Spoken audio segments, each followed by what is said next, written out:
About Shaka and what was called the crushing. Could you tell listeners what's meant by that? Well, and the consequences of that? Again, the usual picture is that Shaka was the main cause of these upheavals, which I've been trying to sketch in the early 19th century. He comes into a situation which is already extremely turbulent. In fact, one of the ways in which he attracted people to him was by promising those who joined him security against this turbulence.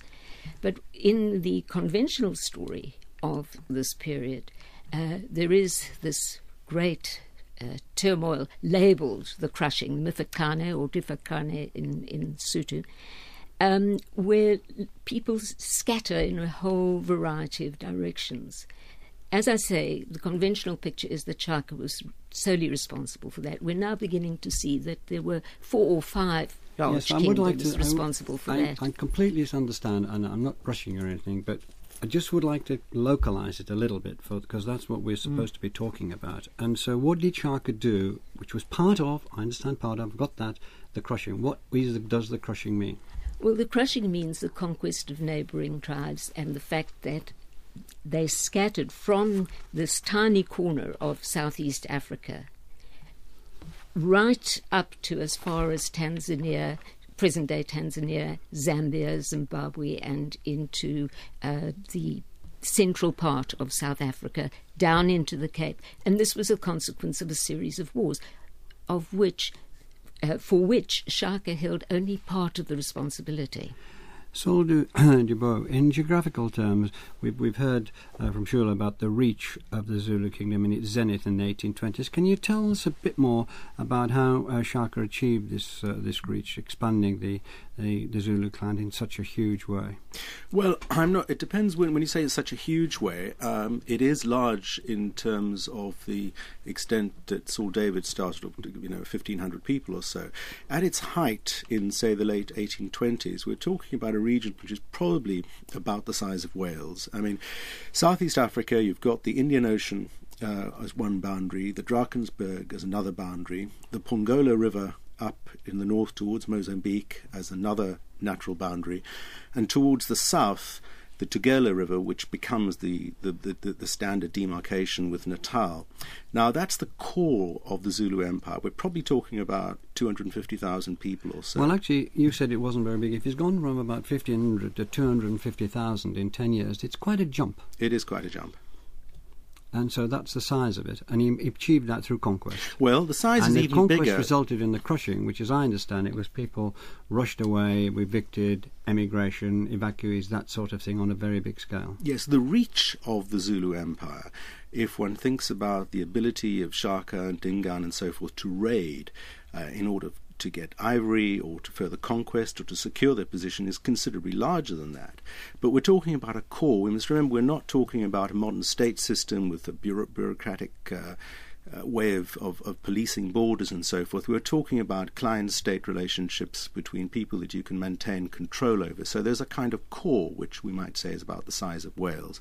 And there's a further area which is probably twice that size where Shaka and Dingaan, in a very fluid way, have continuing reach and access and control. But the client status that's been empires have made their way in that way for centuries, haven't Precisely. We Precisely. were a client state of Rome. Exactly. Once, yeah. In fact, a few weeks ago I was listening to your interesting program on Boudica, and I was thinking that so much of what we were talking about there, including the fact that we don't actually know a lot of basic information about Shaka, would apply equally. Can you sketch in, Saul, the Saul Dubois? I've got two Sauls here today, a very unusual occurrence. Can you sketch in the two groups of people who would play a big part there, the Boers and the British?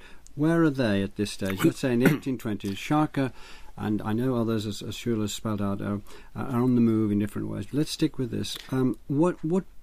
What part do they play in what's going to happen, or what is happening to the Zulu nation? Well, let's start with the British. The British take over Cape Town, the Cape, in 1806.